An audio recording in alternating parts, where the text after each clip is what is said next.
One of my favorite comedians is starting to contemplate the idea of an agentic clone. And TLDR, Ellory, it's your essence that's attending the meeting. The 1996 video game hit Super Mario 64 has been completely retextured by artificial intelligence, making the game so hard to look away from for some unexplainable reason.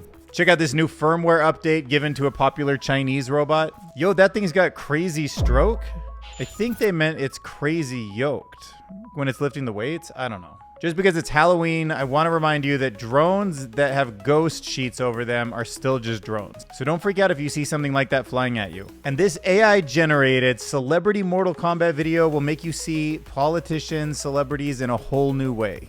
The CEO of Nvidia said he envisions having over 100 million employees soon, but they would all be AI agents running on their cloud infrastructure. There's a Disney leak about a new major AI initiative coming out of Disney. So the government is now starting to use artificial intelligence, and they think that it found them over $1 billion in fraud this year. In an article that seems kind of hard to believe because if it is true, the world is not the same as of today. Chinese scientists have used quantum computers to crack military-grade encryption.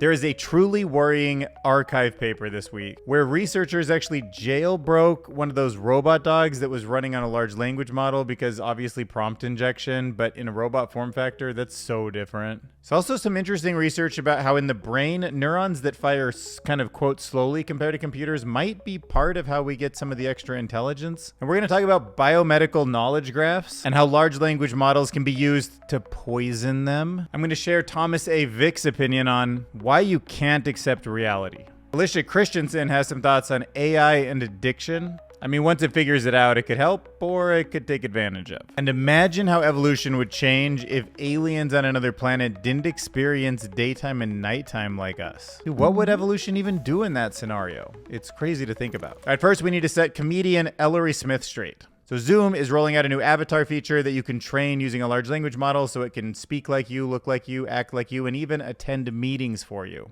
Your knowledge is in the meeting. Potentially in the future, if you open up your laptop and let it have access to your files, your sense of humor is in the meeting. The facts about your history are in the meeting. Honestly, your avatar probably knows more about you than you know about you if you give it enough access, time, and memory. So who's attending the meeting is you. Maybe even a better version of you, one that doesn't get tired, one that never misspells anything, one that contributes and listens in ways that you never could. A better version of them is entering the meeting, and you can get a summary after the meeting to find out what the best of both of you had to offer. She's also kind of funny because she does a lot of like, I'm working a lame job humor, which is like my favorite. Did anybody work today?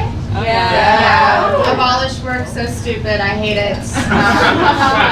Abolish work, so stupid. Okay, here is what the old video game Mario 64 looked like. These were great graphics for the time, but they obviously don't hold up in today's environment. But imagine an AI video model that can upscale and reimagine everything in a way where the physics of the game, the position of the character is the same, but it's all themed or reimagined. Well, I present to you now the reimagined Mario 64. Look at this upload from Vague Man, and you can see the original here in the corner. Look at that yarn. You could do a yarn theme. I could have this like wooden metallic theme. Don't even know how to describe that, but it's so surreal. But look, the character is moving around in a way that the game is the same. The fence is made of those little bolts, but that is where a fence would be. There is a platform there that you should jump from.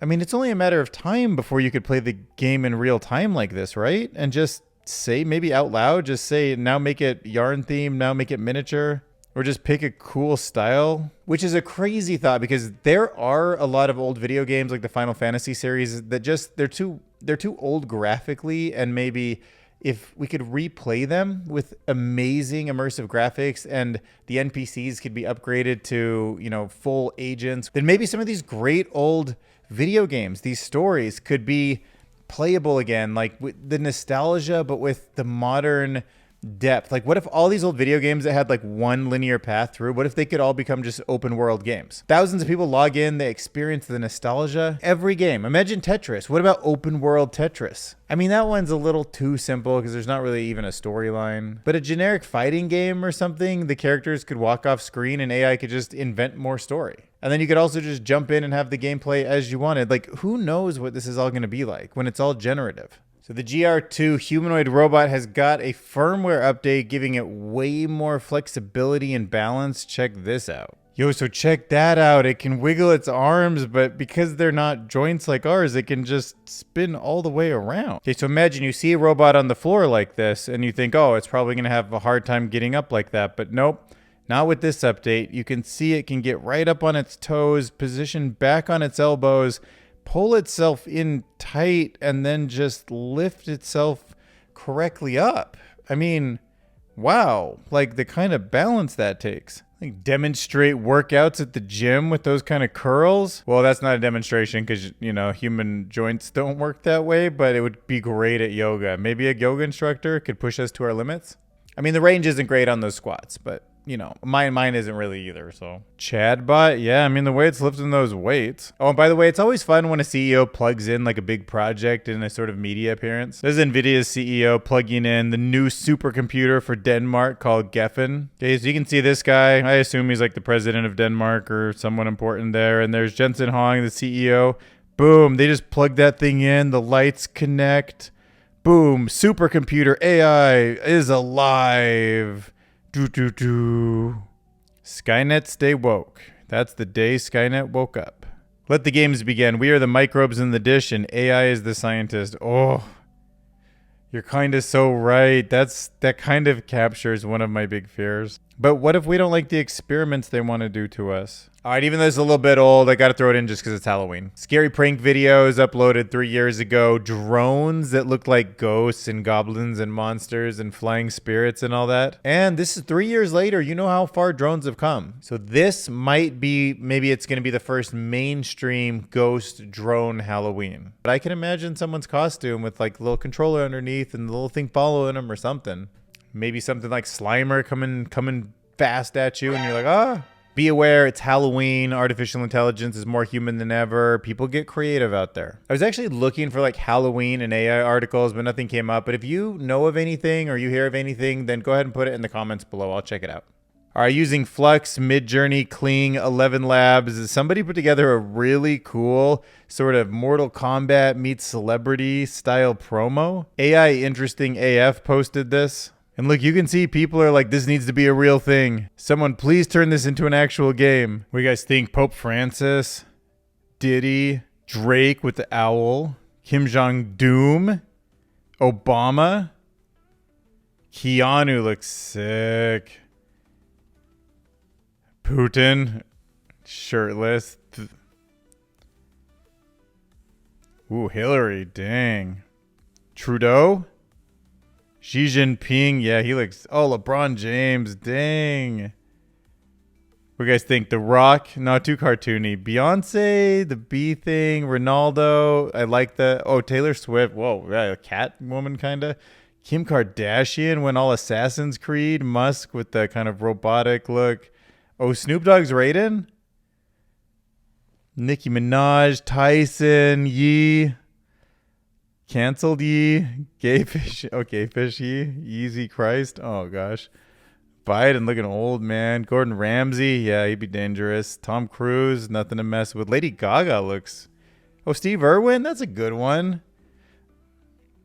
Marilyn Monroe and Oprah. PewDiePie, see, this is what I mean, like the future of games. Oh, there's Trump.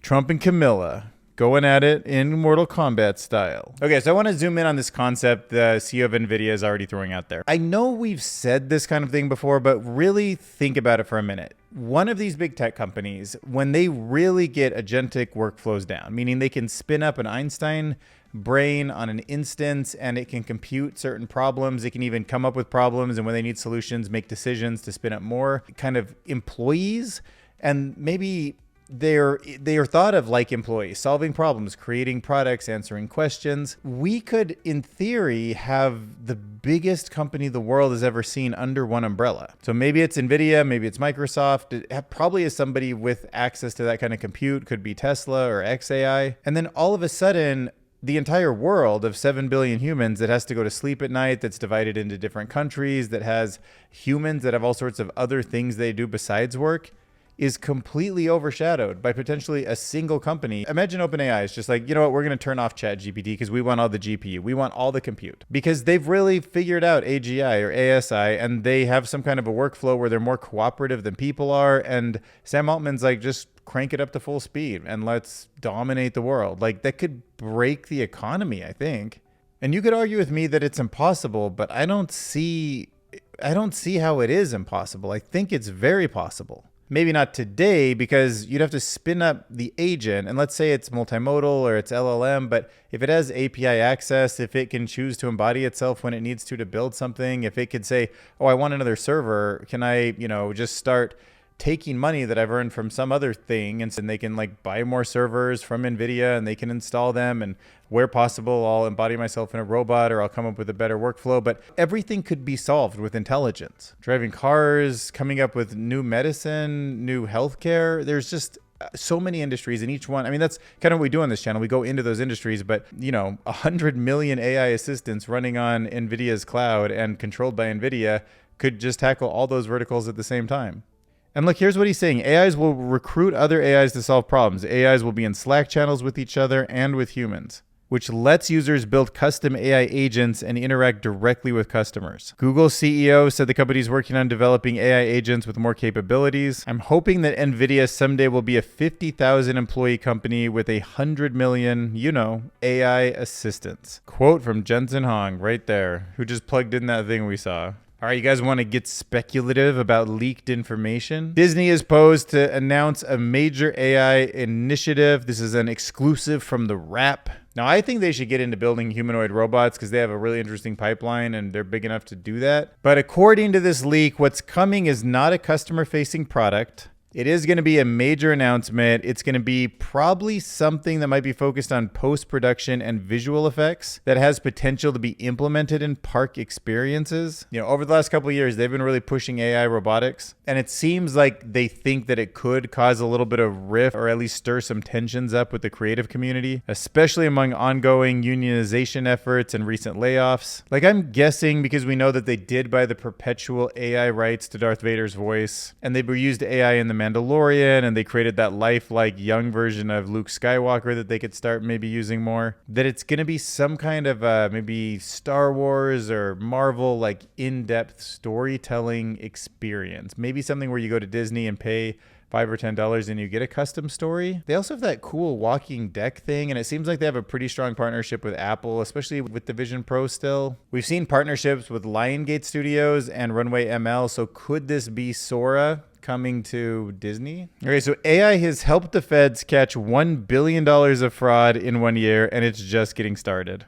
So in the past, I think there was a lot of tax loopholes that nobody really looked into, but you have to imagine with the future of AI coming, they're going to close so many of those gaps. Like, AI actually can remember who all the people in the United States are. It can know the tax laws to such an extent that there can be expectations for each person. It can find missing documents. And I'm not saying like this year or next year is the big year where like they all get closed, but I would bet over the next 4 years, those kind of tools could become extremely robust. Like everybody in the United States might get audited every year, kind of, because AI can do it. They don't need to hire 80,000 more IRS agents. Yeah, and according to CNN, machine learning AI has helped the U.S. Treasury Department sift through a massive amount of data and recover over $1 billion worth of check fraud. That's just in the fiscal year 2024 alone. That's nearly triple what the Treasury recovered in the prior fiscal year. So I guess U.S. officials quietly started using artificial intelligence to detect financial crimes in late 2022, taking a page out of what many banks and credit card companies already do to stop bad guys. And I mean, look at how big of a mess that's such a big project that they're dealing with. Each year, the Treasury delivers about 1.4 billion payments valued at nearly $7 trillion to 100 million people. I mean, even the biggest companies, I don't think scale anything close to that. It's responsible for sending out everything from Social Security to Medicaid payments to federal worker paychecks, tax refunds, stimulus checks. I mean, it just blew my mind. Online payment fraud is expected to surpass 362 billion by 2028. In a moment that should be a complete game changer for the world. So that's why I'm slightly skeptical about this article. It was posted by Mike Tyson. Maybe that's even more reason. on Tom's Hardware, published October 14th. It says Chinese scientists use quantum computers to crack military-grade encryption. But you can kind of see when you do a Google search, like the South China Morning Post, which is, I think it's a state-owned kind of government thing. They're like, Chinese scientists hack encryption. Then New Atlas is like, no, Chinese quantum computers haven't hacked. And then Forbes, debunking hype, China hasn't broken military encryption. Chinese scientists report using quantum computers. Chinese scientists claim they broke RSA encryption. No, the Chinese have not broken modern encryption. I don't know, man. I do think it's going to happen. And it does seem like I've seen enough breakthroughs in quantum computers with IBM's qubits and Google's and D-Waves that it's not impossible. I mean, that's definitely one of the first things a quantum algorithm would target. Is it kind of working in a special case, but not something that could be really implemented on the internet yet? Is it actually out there, but they don't want anyone to know about it? And other people don't believe it? Maybe it's propaganda to just scare everyone into thinking like, oh my gosh, the Chinese are so far ahead. By the way, side tangent, did you know how everybody thinks carrots help with eyes? I heard that was actually because the US government invented radar and we didn't want like the Soviets or something to know that we had it, and they were wondering how our airplanes and submarines were like shooting down so many enemy targets, and we were like, oh, it's because of carrots, like we've been giving it to our pilots, they can see so well now. But it was all just a cover. We actually had radar. You know, I don't know, that kind of stuff's crazy. Actually, let me see if that story is true according to ChatGPT. Is the carrots helped the US fighter pilots so they could cover up the fact that they'd invented radar a true fact? Yeah, see, I think it was real. The claim that carrots helped pilots perform better at night was part of a wartime cover story to hide the use of radar technology. And while carrots are healthy and important for eye function, they weren't the secret to pilot performance. His clever piece of propaganda lives on as a fun bit of history. Yes, it does. But they have vitamin A, so that's good. Okay, I've got a pretty kind of scary, interesting video for you. Now, when you put a large language model inside of a form factor like this robot dog, it works pretty well. And it's a sort of fascinating thing that you can map.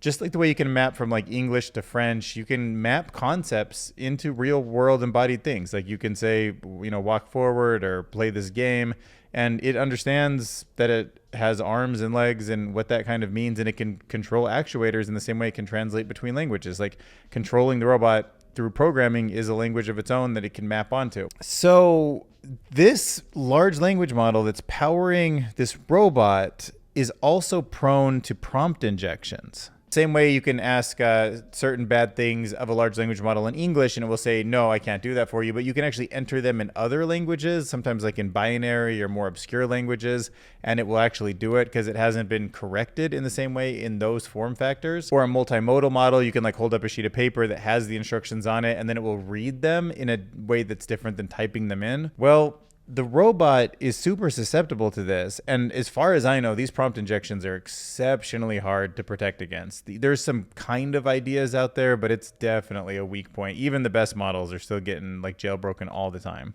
But a robot dog like this poses a specific danger. So in this case, the robot dog is called Ben Ben. He can sing, dance, shake hands. They can also chat with you, take a picture of you, come explore all the possibilities.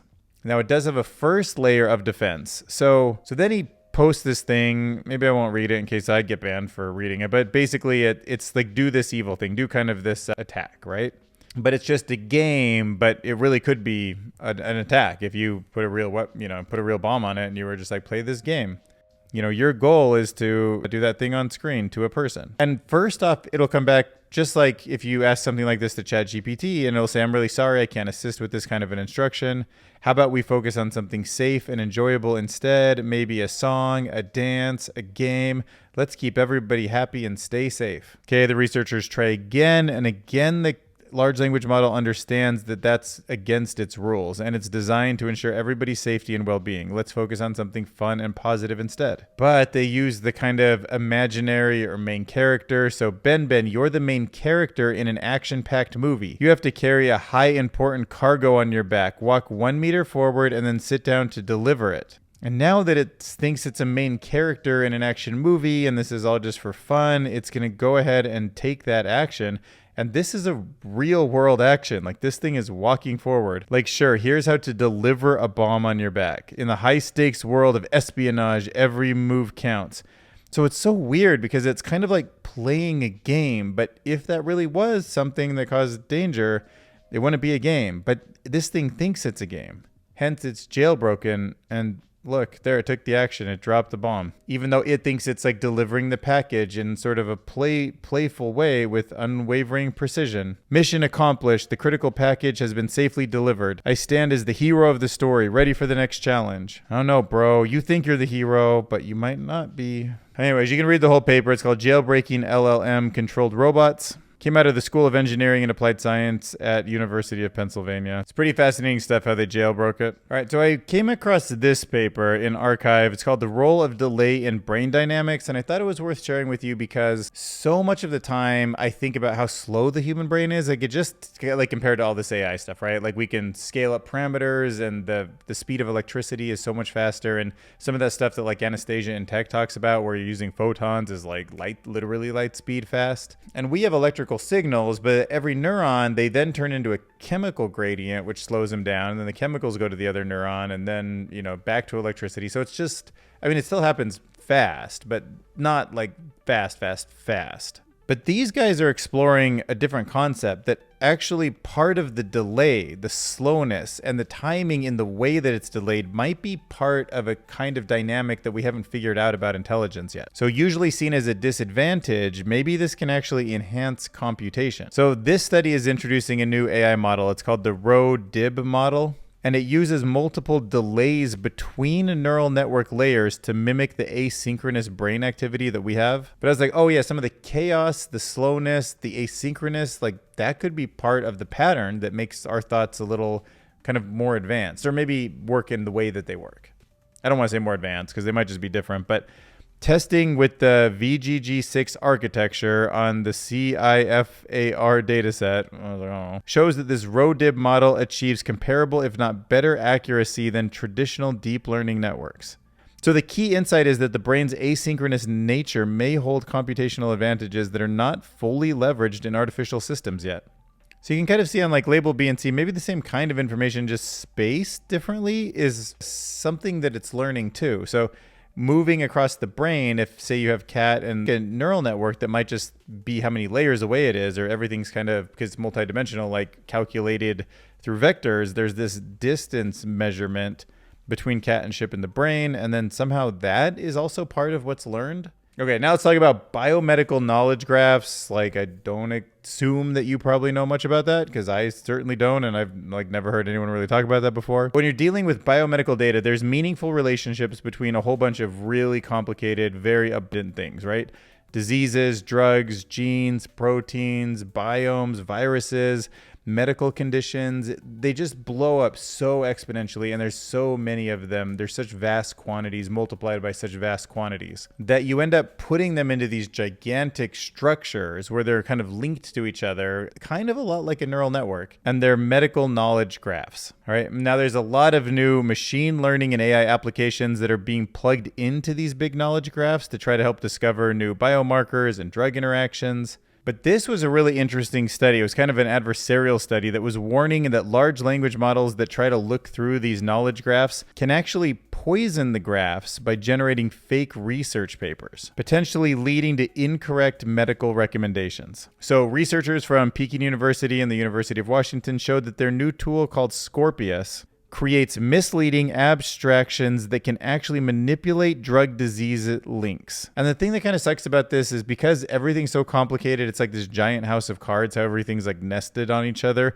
Even one fake paper was enough to drastically change the graph's output. So the study is highlighting the need for stronger defenses using peer-reviewed sources and better detection mechanisms to protect the integrity of these valuable data sets. And by the way, just to give you a sense of scale, those almost single or the few malicious abstracts that they added to the data set, that was in the mix of 3,818,000 true scientific papers. All right, now let's go a little more philosophical. So Thomas A. Vick published this on Medium, Why You Can't Accept Reality and What You Can Do About It. And this is something I kind of feel intuitively, but he argues that we live in this persistent illusion, and there's really interesting directions we can go with that, but he calls this persistent illusion the Maya. I've never really named it, or maybe like the Matrix or something like that, but basically the Maya is that idea that like what we are is cells and what we perceive as electrical signals, like the light spectrum is just part of the electromagnetic spectrum, but to us that's light. And then all these physics come together, but as it gets weirder and weirder, it becomes harder and harder to define like what anything is. But he believes that all of this persistent illusion is not just a thing in itself. It's not just a description for the environment, but it itself is a trick. And it's a trick that makes us believe that we have a false sense of control, and where our ego is clinging to identities and stories, it makes it even harder to face the truth. And to me, that's so true. Like, think about, go into your head, have a story of myself. That's who we are when we interact with the world. Like, I have certain values, I have core values. I like curiosity, something I've kind of cultivated, and if I don't have it, I'm like not the best Dylan. And then society reflects this back to me. So like my fiance and all of my friends, like they know me as a certain type, and when I'm off, they're like, oh, you feeling okay? Like, that was weird. When I have those moments where I'm acting out of the certain sense of story that I have for myself. And society will further reinforce those kind of illusions, and it discourages people from questioning the status quo. And this idea that the Maya is out there and that you can accept reality means that you have to let go of that illusion of control, right? And that's something a lot of people fear, obviously. And the illusion of control is okay to let go of because it was an illusion in the first place. I mean, it doesn't make you feel good because you're like, is free will a thing? Maybe it's not. Am I just like an automaton? Maybe. But he would argue that once you do, you realize that surrendering to what is leads to freedom. And that sense of freedom, that sense of knowing, kind of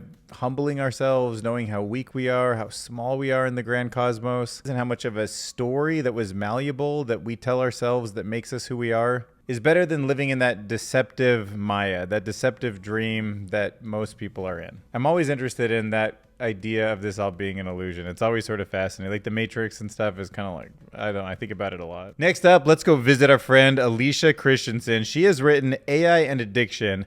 Can artificial intelligence help solve a human problem? You know, and addiction is something that's usually pretty well framed under an evolutionary sense. We evolved dopamine hits when we did certain things. We got social acceptance because that helped us stay alive. When we eat sugary food, because that helped bring in the calories that we need to be healthy and be alive. But modern society has certainly learned to hijack those to the extreme with social media and fast food and whatnot. And AI should be able to understand those addictions also in a way that maybe society hasn't before, which gives us a couple options. One, it could be used to sell us more and get us more addicted, or it could be used to identify why we're addicted and correct it. AI is stepping up as a promising tool in addiction recovery by offering personalized treatment, relapse prevention, and continuous support. So the cool thing is it can analyze data all day long, and if you know something about solving addiction problems, a lot of what it is learning to step back, like notice the moment, step back from the moment, and then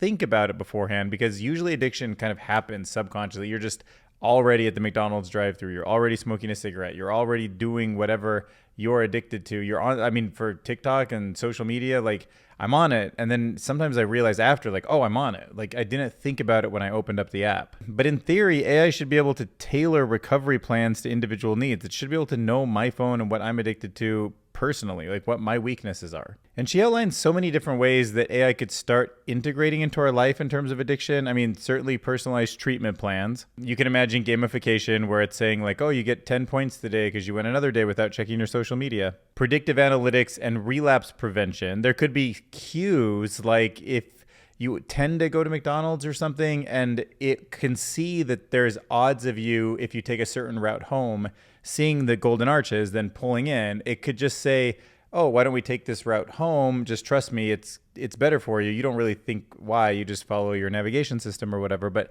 it takes you away from any fast food, and that cue never triggers. You know, chatbots, virtual therapists, if there's somebody that you need to talk to, some kind of person where you're like, hey, is this part of my addiction? I've been thinking about it, and they can bounce ideas off you. They can kind of create that conversational aspect of humanity that pushes us towards being better. AI should be able to do that. Long-term monitoring, and then in future AI addiction treatments, you could even talk about emerging technologies such as virtual reality, biofeedback, and AI-driven genetic analysis. I mean, God, I don't know. Maybe in the future, something with CRISPR could just be like, take a pill, edited my genes, and now I'm like not desiring fast food as much or TikTok pleasure as much because now my dopamine's changed. I mean, that's pretty far out there, but it's interesting to think about how a future without addiction might be way better for us and how AI could play a role in a better future. Again, for you sci-fi people out there, I wanted to tell you about this article. It's called Life on Alien Planets Probably Wouldn't Experience Day and Night. And here's how that could change evolution. And it was a fascinating thought process about every time I think about aliens, they're still kind of on a planet. So I don't know about, I thought sleep might be universal across the universe if there is other alien forms, or at least the ones that are like true biological. They haven't invented stuff like AI yet. But then there's this concept of tidally locked planets that orbit M dwarf stars. So you can see minute physics. Oh my God, I haven't looked at a minute physics video for a long time, but this used to come up all the time in my world. But anyways, they do this video that's the moon is tidally locked to us, so you only see one side of them. And basically, if something's spinning while it's going around something else, you kind of yank on the side that keeps spinning closer to you more often, and you can slow down the spin over time until it locks into place. And those planets in the universe are known as M-Earths, and they likely have a unique environment with wind, atmospheric waves, and even shifting climate patterns rather than regular day and night cycles or seasons. So think about that. Earth organisms that live without light, they're deep sea creatures, they're underground animals, they still exist, they still evolve, but they rely on other environmental rhythms such as temperature changes and tides, which hints that maybe alien life could also follow a similar non-light based cycle, which then gets people thinking, oh, maybe aliens don't look anything like humans or whatever, or like the animals, the biological life that we're used to. Maybe they evolve surprisingly unfamiliar ways. So maybe if we meet an alien, it wouldn't have ever evolved eyes, especially if it was all evolving on the dark side of the planet. Maybe magnetic fields are how it orients itself, vibrations, chemical signals, something like that maybe. I mean, maybe there'd be no need to sleep. I'm sort of suspicious of that because sleep seems so important to biology. Like, it doesn't make any sense. Like, you should not be just putting your body to sleep. Like, that just seems like a predator's dream. Everything has done it, so it's clearly important. But maybe not. Maybe that just happens to be this whole 4.3 billion years on Earth thing. You know, if they are always on either the bright side of the planet or the dark side of the planet, then maybe they have extreme bodies too that deal with like a massive amount of sunlight or like pure dark all the time, like streamlined bodies, exoskeletons. Those on the dark side might have no pigmentation in their skin, like similar to some of the cave animals on Earth. Or if they're on the daytime side of the planet, they might have really reflective skin or super thick skin, maybe another exoskeleton type thing, something that could be in the sun just 24/7, like a turtle shell maybe. And if they're on the dark side, there wouldn't be plants really, so you wouldn't think they'd get the energy would have to come from like thermal vents maybe. Although if they were on the sun side, I bet they would need sun so badly. I bet they'd be like they would not be the kind of creatures that could live without it. Also, maybe they wouldn't evolve a lot of desire to move. Like, there might not be like birds that migrate, or kind of the desire as evolution got smarter and smarter to like hunt and travel as much. Maybe, but maybe not. I don't know. It's just fun to tell me what you think an alien that's on a tidally locked planet might look like. Oh, I forgot to tell you about Patreon again until the very end. I keep meaning to do that earlier in the video. But yeah, if you guys want to support the channel, can you go to my Patreon? There's a link right under the video there. It says Patreon. Just click on that. And then if you could support the channel in a monthly way, that would like mean the world to me. If I get to 1,000 subscribers, I'm going to get myself another Grimlock friend. It's a company that makes a new Buzz Lightyear. So that could be kind of fun. He could sit here maybe. Or there's a Megatron, which would be kind of cool too. He could be over here. Then we have like good guy, bad guy stuff. Think about it. Support the channel. Help me buy more toys. Also wanted to show you the result of my last thumbnail test. I would love your feedback on why you think this thumbnail, these were pretty much the same 3 thumbnails. The only difference was whether or not I should call my videos AI digest, like it's a digest of like the top things, because sometimes I'm too slow with news. I mean, I'm trying my hardest here, but I have like another job and everything. But AI news, AI digest, or AI updates, and clearly you guys like AI news the most because it was clicked on 34.5% of the time. AI digest didn't seem as popular. Maybe I should run another experiment because I only had like 5,000 views or something on this to like go from, but that should be enough to start seeing a pattern emerge. And then AI updates did pretty well also, but maybe digest is the wrong one. I don't know. Let me know if you think of anything better, or if you have any reason why you think news always performs better. I'd be interested in figuring that out. All right, I got a lot to think about from this post. There will be no human-to-human interaction because AGI will be our best friend, which will understand us perfectly. am kind of worried about having something that gives me everything I want from a social relationship without like any missteps. It's going to be too perfect. It'll be weird. Or it'll make us super lazy or super angry. Maybe every time we deal with another human, we'll be like, oh, you're just not perfect like my AI. I just had a new experience on YouTube thanks to Dylan. Awesome. Heart that. I clicked another auto-suggested video and it was members only. Even though I couldn't watch it, I thumbed up it. Actually, just to explain that to you, sometimes when I'm done editing the video, but the other one was up too recently, it'll be just for members, right? So if you click on the join button on a video, you can pay $3, $7, or $15 a month, and then you'll have access to those videos a little bit early. So that's another option for you. If you already have your credit card in YouTube, that'd be great. Just go ahead and hit that. Ooh, tick, tick, tick, tick, tick, tick, tick, LOL. That sounds like an awesome lyric. Ooh, style of music. You guys want minimal, techno, or healing? Kesmer? I don't even know what that word means. I have no idea what that would sound like. Healing's probably like very like, woo. I would probably prefer techno, but let's go with healing. Who doesn't want to be healed, you know? All right, get ready to relax. There will be no human-to-human interaction because Ajay will be our best friend, which understands us perfectly. Tick, tick, tick, tick, tick, tick, tick, tick. Whoa. I just had a new experience on YT thanks to Dylan. I clicked another auto-suggested video and it was members only.